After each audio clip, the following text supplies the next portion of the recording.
How we doing, Jeff? Hey, good, Lars. How are you? Doing pretty good here. Nice to see you. Likewise. How's your week going?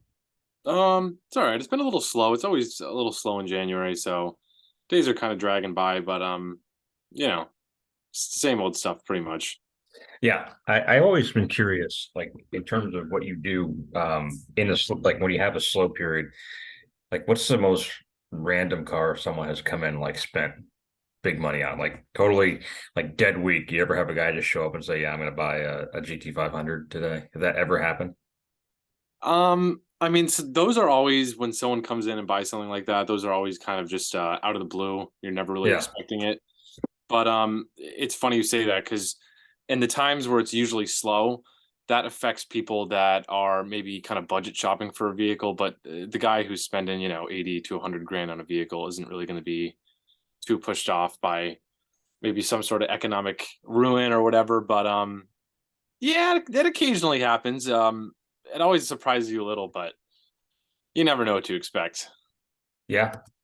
Yeah, I've always just been curious about kind of like with the super random big dollar purchase, kind of what people are thinking about when that happens. But in any case, well, I hope it picks up again soon. It is kind of a weird time of the year, I think, across the board, though. Just a lot of things are like that where it's just not quite as lively as it used to be. But in Yeah. any case, and I think we're seeing some of that with some continued I noticed on Bringing Trailer the past few days, there's been a lot of reserve not mets and things like that. But then there's also still been, as our roundup this week shows, there's also been some very uh, random, strong money for things I wouldn't pay for. But here we are. So, are you ready to jump in? Yeah, no, let's go here. And I agree. It's been a weird time. I feel like Bring a Trailer has kind of been a little bit dead. And Yeah, there's been some surprising results both in the reserve not met, but also some of these things selling for it's just scratch, you're scratching your head wondering how. But let's see what you got pulled up. well, and I'm going to save the M Roadster for last because I have a good story about that. All right, yeah, cool. But here we go. 2007 Hummer H2 that I was surprised to see cleared $30,000. Um, I feel like these have an odd following because I remember when they came out, they were really sort of maligned. Like people said um, they weren't really like the original Hummer. They were kind of this, consumerized version of what was the original military truck. And yet here we are all these years later, uh, the thing seeing over $30,000. And I just gotta be honest, I was shocked. I thought these were kind of doomed from the start when they didn't live up to the reputation for the simplicity and durability of the H1. What do you think about these? I'll be honest, man, and I love different vehicles of all walks of life, right? Let's Yeah, put it like that. I'm not prejudiced really against any vehicle or brand that I can think of. But to be honest, I never really liked these. The yeah, H2s. So obviously, like you said, they're based off the Humvee, the United States military vehicle, which they used for many years and had a ton of success with, and they were again extremely reliable. right. Um, I was actually a while back I read about this, but I didn't realize it until recent. They actually commercialized these in the late 90s, the H1, because Arnold Schwarzenegger saw a convoy of them when he was doing, on set for a film.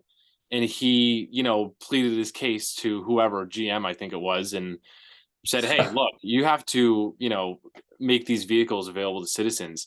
And if you see the original late 90s Hummer H1s, not Humvees, but the road car Hummers, those are like the real deal, big Right. steel body, a ton of suspension travel. They had in the later years Duramax turbo diesels. So I kind of agree with the group of people that says, they really consumerize these and it's like it's a Hummer, but it has none of the benefits and all the drawbacks. So I don't know if I like Yeah. this, to be honest with you, but I could see why you would.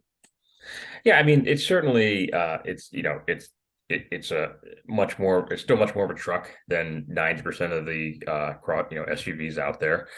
But these were not known for robust build quality in terms of this era of GM products. And let's face it, even the H1 was not something you buy because you're looking at panel gaps, right? It was Mm. kind of rudimentary, and this was really even more so. I felt because now they're combining, they're trying to make this hardcore bare bones SUV into something with more of a luxury bent to it. And I just felt like it was just, this thing had a multiple personality disorder where it just was trying to be, or, a variety of things to all people. And it didn't really ever succeed at any one. But what I was still shocked by was, people thought this was still a great result, congratulations, nice buy. Um, and there were a few others that said, basically, there's a good deal with this no reserve auction. I really thought these had just fallen by the wayside, right? That people kind of wrote them off a little bit, just said, yeah, they're not really that great. It makes me want to do some research to see if there's if this is one of those vehicles that really failed at liftoff, but then we got like a bit of a underground following because I just did not know anyone really found these desirable to the key of spending this kind of money for one. Yeah, what's funny, man? To your point, Jeff, let me just say this. I don't know if I can remember a time where anyone in the comments said, "Oh, that was a bad buy. That was over." Yeah, that's a So great it's point. almost like, yeah, you go to the comments and everyone's saying goodbye, goodbye. Yeah, And it's like, well, but again, that's also the super interesting thing about Bring a Trailer is that it's like it's so subjective on whether or not you think it's a good buy or not. But yeah. it's interesting. It's interesting. And I It do is. think that, like you said, I think in the maybe more recent years, these have actually probably been more successful than when they first came out because it's starting to be that commodity item. I mean, it is like this thing is really part of the 2000s pop culture. Like all the rappers had them. It was the Mhm. thing to get. You get one of these brand new. It's like you're the shit. But again, have you ever been in one? I have looked at one that was I want to say it was on a used it was a used car trade-in, and I was sort of aghast at how poorly construct it just did not feel high quality on the inside, and it was just No. jarring because it was an expensive truck when it was new, and certainly when it first came out it had crazy markups, and people were just spending stupid money on these things. So I was really kind of like thinking, boy, if I was shopping for a truck in 2006, 2007 and saw that, I want to say this one would have cost the equivalent of probably 75,000 in today's Yeah. money, Yeah. Which that makes sense, I guess, right? but I just would have been so disappointed by what I saw inside. And so, yeah, so I think that's where you're going, is that these were just not really, these were not a high watermark for GM. And look what he's saying. It's a Tahoe. It's a Tahoe chassis. It's almost like, you know what, man? Wouldn't you rather just have a Tahoe? Yeah, yeah, I've rode in one once. The visibility on those, if you go up and look at the windows, it's like cool design, but man, it's not a very functional vehicle. yeah, It's just yeah. yeah, man, it's tight in there. Uh, I know. I'm trying to determine if there was some other redeeming quality about them that I just never fully appreciated. But in any case, I think it could also be someone looking at the price of this versus going to a dealer like yours and buying a new Expedition and saying, I'm going to save 40 grand and get something that maybe has a little more capability than like a mall crawler, Yeah, Toyota Sequoia. Sorry, not a Sequoia, like a Highland or something like that. yeah. Maybe that's the driving, that's the value proposition for something like this. But yeah, I mean, good for the seller. I thought that was a great sale price for one of these. Yeah, man. Wipe your hands, walk away. This is Yeah. good stuff. All right.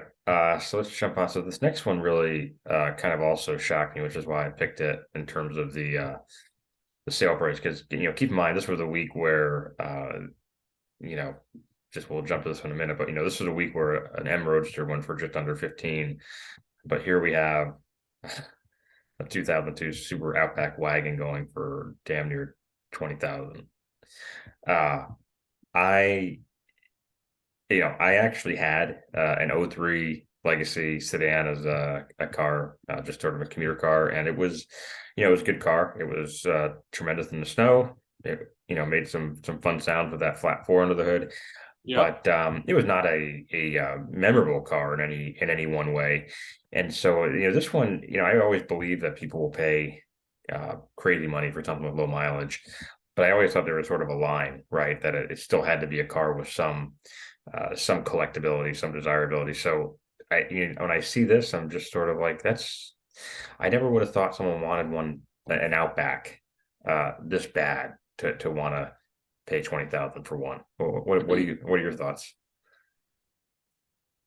Man, that to me is pretty wild.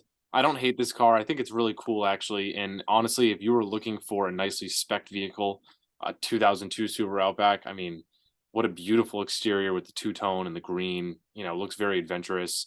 Yeah. But you just pointed out that excuse me, that Z3. And then there was also, just like, I know it's not the same type of car, but there was a 944 turbo in here, Uh-huh. mint. And it had like 40K miles, and it didn't meet reserve at 19.5. So no one was even would put 20,000 for a bid on that thing.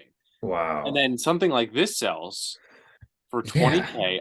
I get it, right? It's low mileage. That underside is absolutely mint. that is pretty I nice. mean, that's factory as far as I'm concerned. Right. Oh yeah. But like you said, it's almost like it doesn't even have to be that special crazy. If it has super super low miles, People there are gonna might be go. someone out there who very well is willing to pay the money for it. And Yeah. I think, last thing I'll say, I think we've made this comparison 100 times. You just did with the Hummer. We do this almost like every vehicle. And it is like, yeah, someone maybe was looking at a brand new all-wheel drive sedan wagon and then decided, you know what? I'm just gonna get this thing instead because it's half the price and it's basically new. So I get it, but it is a little crazy. Yeah, it is. And I think to me the as much as I can appreciate that mentality, right, of saying this is a better value than paying, 30 or 40 grand for a new all-wheel drive wagon.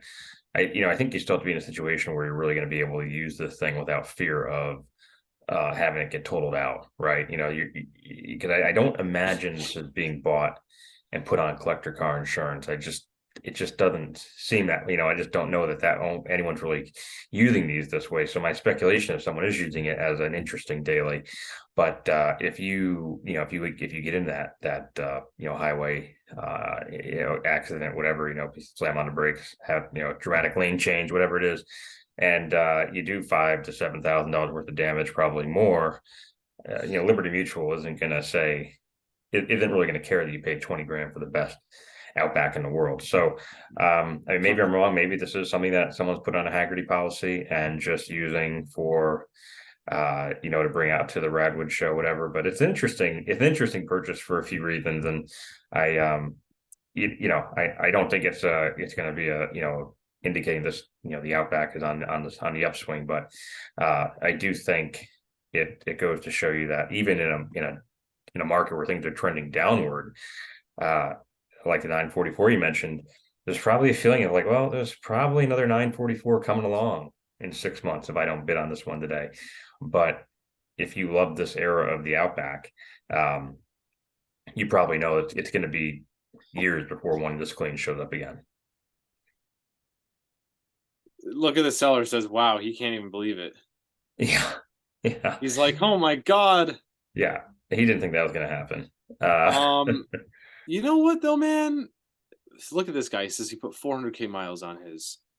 It's yeah, just I do get it, and there's an ass for every single seat. So to say I'm shocked and surprised, I really guess I can't sit here and say that.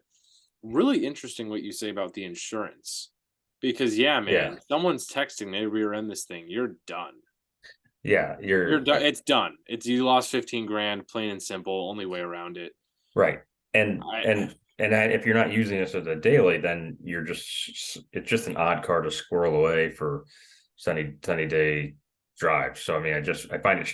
I'd be shocked if this wasn't going to be used like in a some semi-daily fashion, or someone with a very short commute. But Yeah. I mean, hey, that's we all roll that dice in some ways, because even those of us with collector car policies, we could find out that you know our drive to the bank that day is considered commuting, and Haggerty says, yeah, not going to cover it because that violates the terms of the agreement. So anything's possible. Um, what's amazing to me though is that there's not more mention about head gaskets. So these things, they eat head gaskets. I mean, it's just like it's standard operating procedure. The flat four Subarus had issues with that, design for eons, and it's just kind of accepted that by 120,000 miles you're going to be doing head gaskets, if not sooner. So it's interesting that didn't stop anyone from going for it. So, but hey, this was the dealer, so they basically got this car by a complete accident and probably gave the previous owner all of $4,000 for it, and turned a pretty tidy profit on it. So good for them. Yeah, good for them. And yeah, man, my sister just got an Outback. It's like a newer generation, probably like 2011 or something. It's actually a Hmm. 5-speed, which is crazy because she has never driven a stick before. And Oh, she's really? Yeah, so she's learning how to drive stick on it. No But kidding. man, so that scares me about the head gasket. It's got like 160K. I, you And know, I didn't want to be like, you can't buy that because like, it's funny. I helped her get her last car. It was a Camry, early 2000s Camry with the V6 leather. It was nice sunroof. Head mhm, gasket went on that thing. So now I can't really be like, hey, don't buy that. The head gasket's gonna go. I already messed up the last one. But yeah. Well, I tell you, it's a short topic for me today, as an aside, because I got the word that the LX 450 needs a head gasket, which was a serious bummer. oh man. I kind of had it in the back of my head that it was a possibility, because I noticed in the morning it was it wasn't just condensation. It was the exhaust looked like it might be a little bit like more the white side of gray, and it had a little bit of sort of an acrid smell to it. And then it started running warm one night, and Inskip actually looked at it, and my friend who works there, and he's had it there for like 3 or 4 weeks, just kind of monitoring on a daily basis. And he's like, yeah, the radiator is not keeping coolant, and it's going somewhere, and it's not on the ground. And he pulled the spark plug, and they've got traces of coolant on them too. So uh, not great timing on that, because I was trying to get that thing That ready. sucks, man. That's rough. Yeah, it's What are you gonna do? well, I honestly, there's part of me today that was thinking like, well, I'm just going to put it out there and see if someone buys it as is. But at the same time, here's the problem.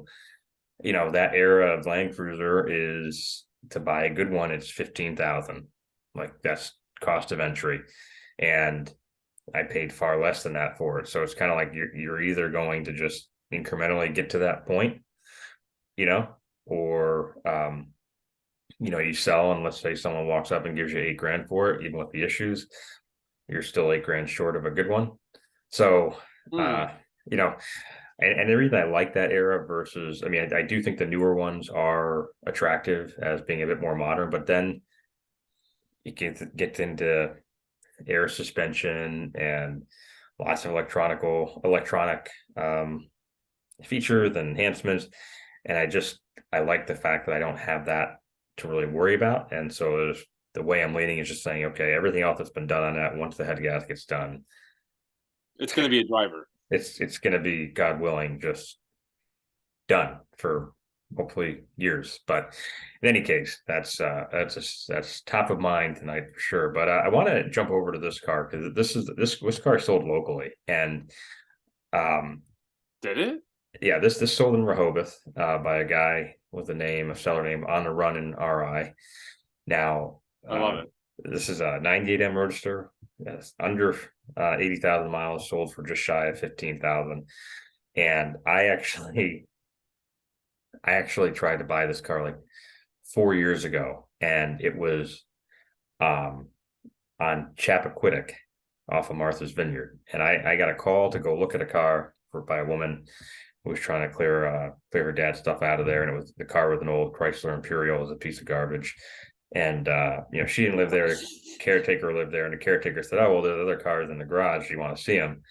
And this car was here along with a Grand Wagoneer and like a Whoa. '98 Wrangler with I think 17,000 miles on it. So uh, some interesting vehicles, but I want to show you uh, a picture of what this car looked like. Let's see here.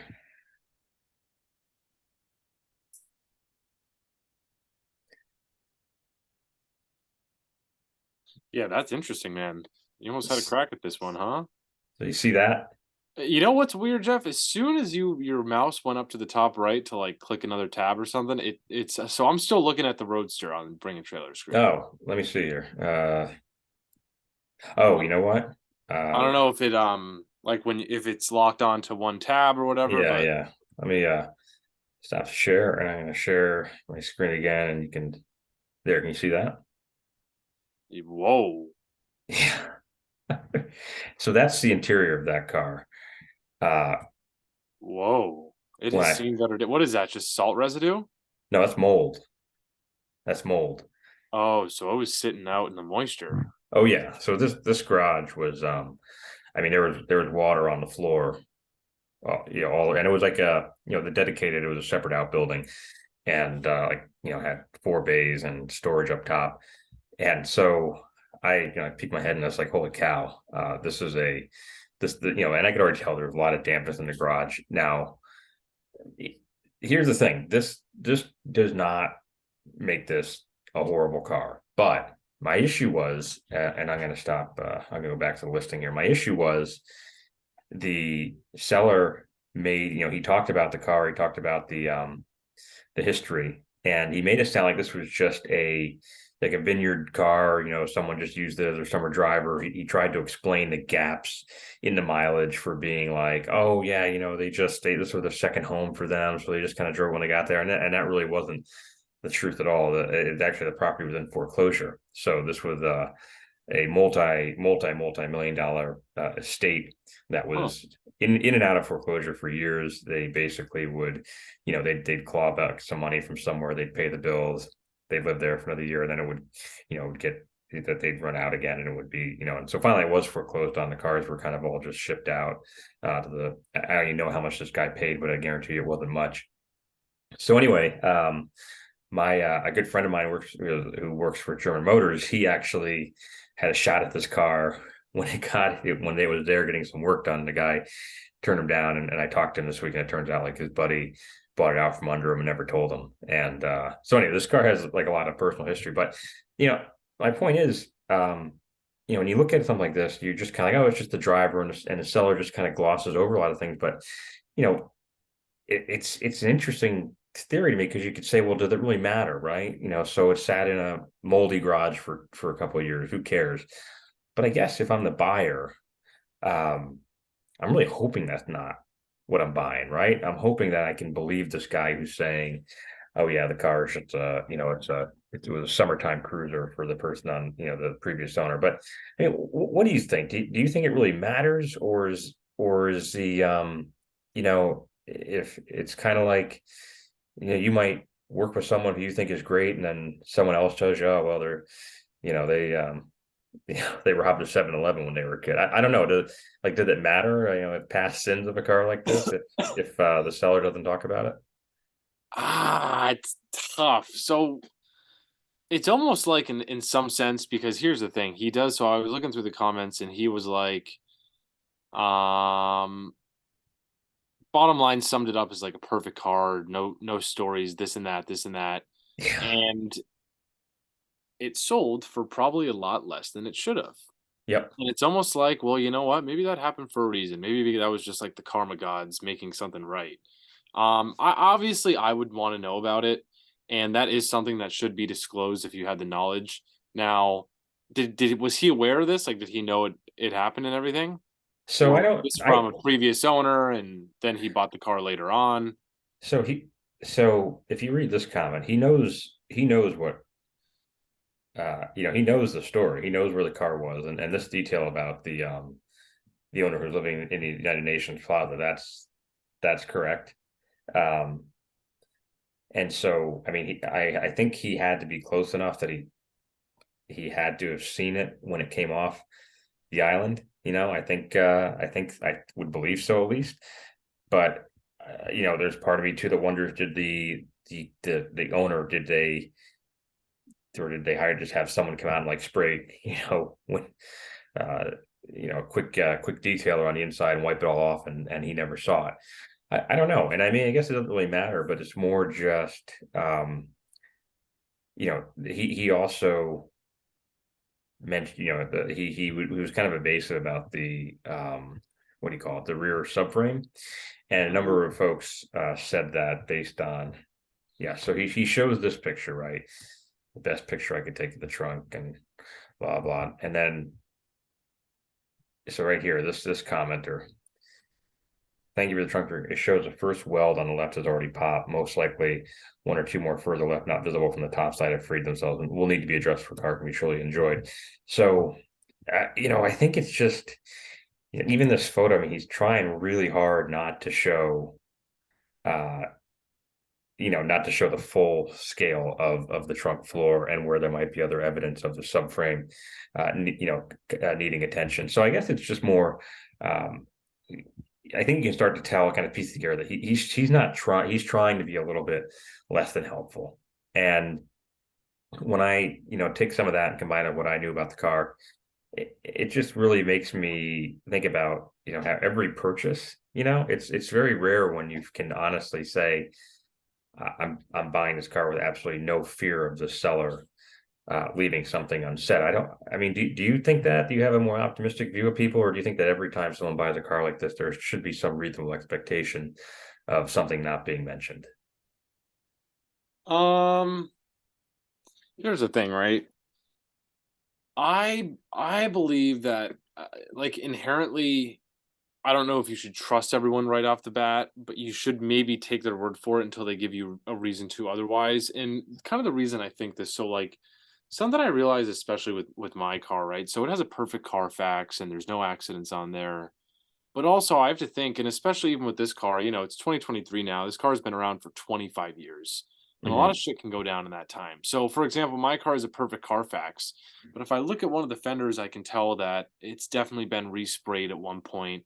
And it's little things like that which make you wonder. You really have no idea what has Yeah, happened with a vehicle in its lifetime, especially if you're buying something that's like 30 years old.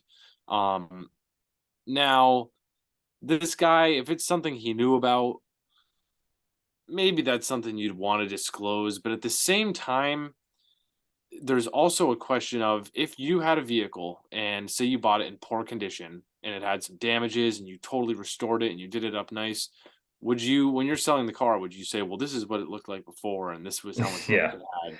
Oh, I probably wouldn't really say it. I would just say, this is how it looks now. This is how I'm yeah. selling it, you know?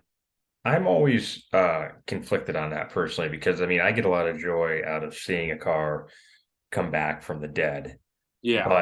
but I also understand a lot of people in this hobby, especially in the last few years, they look at it, and I say superficial in the nicest way I can. Like, it's not, they don't want to get into the dirt of a car, right? They just want Mm. a car that has this much horsepower, this many seats, looks this way, feels this way, and they want to enjoy it and then move on. Like, I meet a lot of people like that, where it's so different than for me, and I imagine for you to some extent, where it's like, I mean, you're buying a car that maybe you will sell in 5 years, but you're really also thinking about, I want to enjoy this for the in for the near and distant future. So I mean, there is part of me that thinks, if someone was just looking at it from a transactional perspective, to see the before would unnerve them, because they wouldn't necessarily appreciate how a car can be transformed, can come from that place and be redeemed with, appropriate care and attention.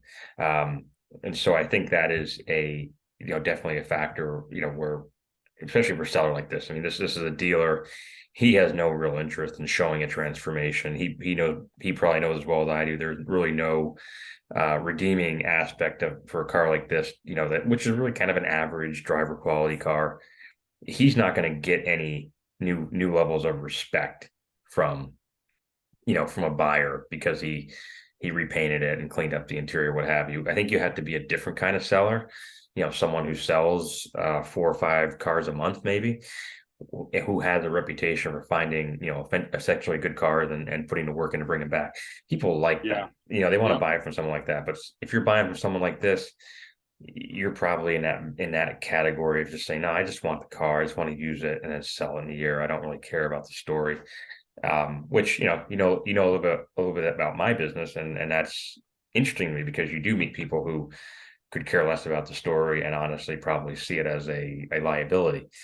So that's, for me though, I look at listings like this and I'm just kind of like, oh man, that just it sticks in my craw.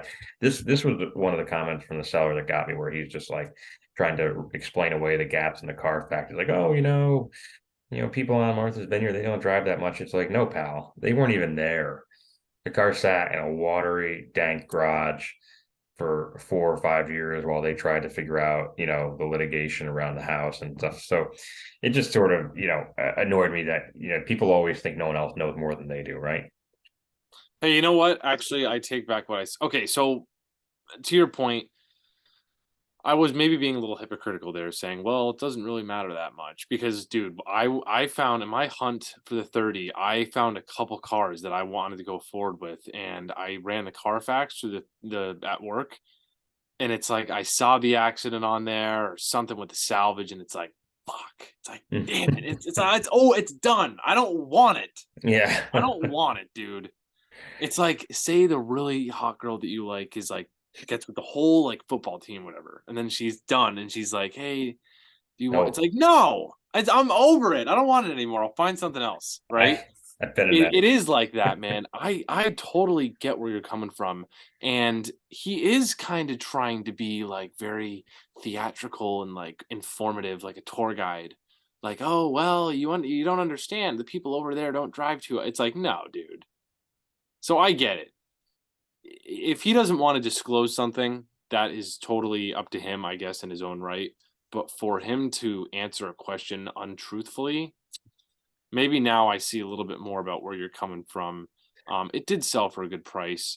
This probably isn't going to be the car that you keep forever, No, but it's if he knew about that good and well and understood what happened, because say you told me you had a nice car for sale, I wanted to buy it. Okay, let's go. And then I found out it was sitting in a damp barn for three years, whatever, however long, in a plot of land surrounded by salt.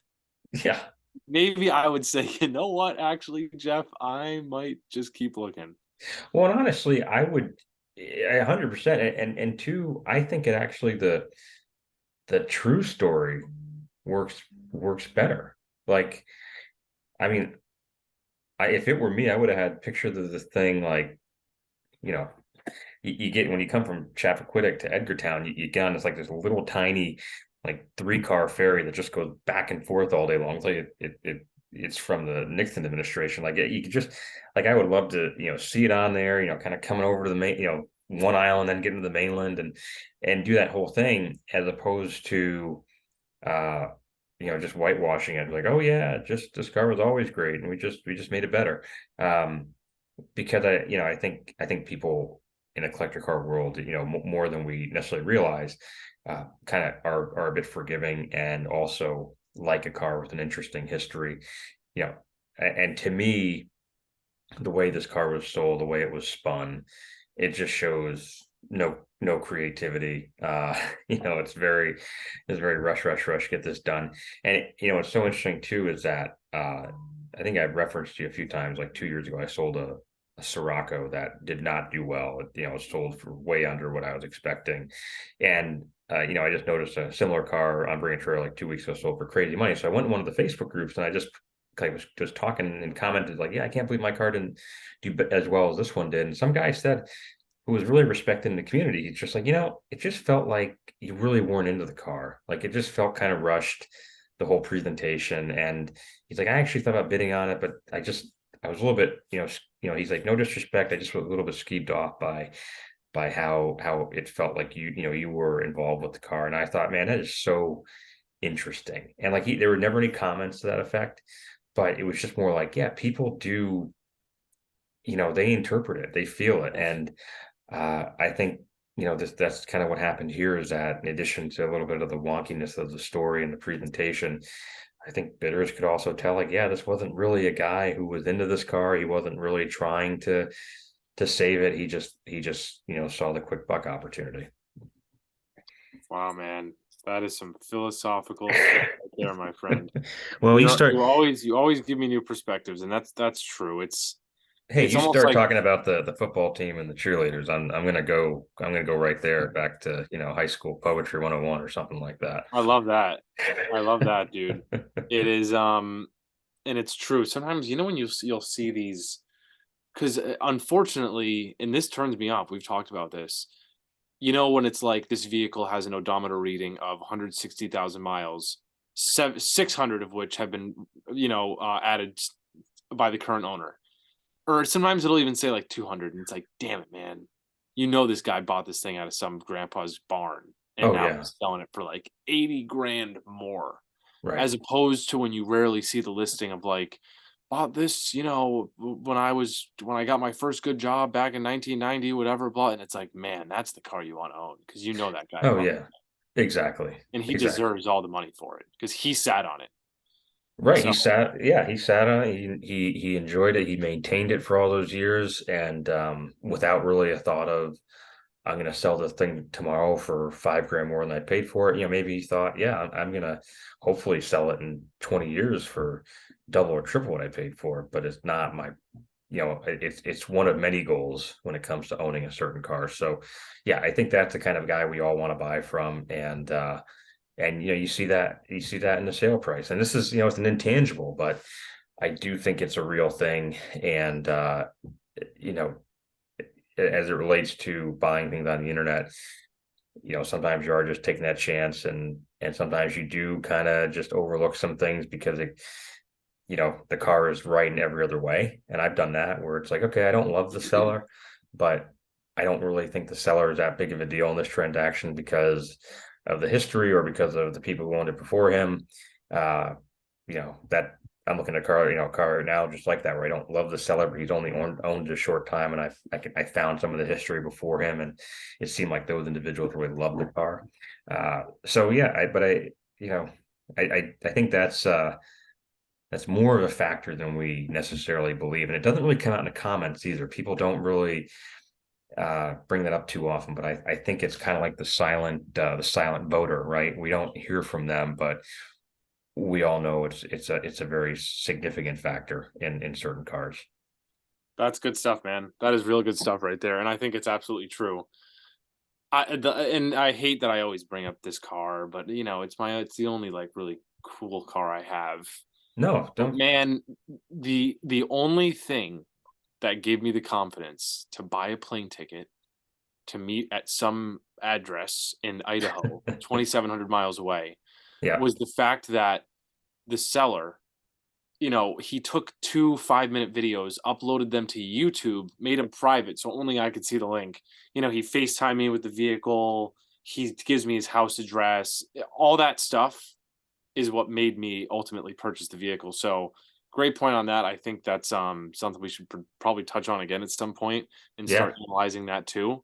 How is it presented and how is it prepared? The listing. I think that's a yeah. really good point to touch on. And yeah, I agree. Well, let's make that a focus for next week, and we'll find some cars where the seller is as interesting or as attractive to the deal as the car itself. Beautiful. Love it. All right.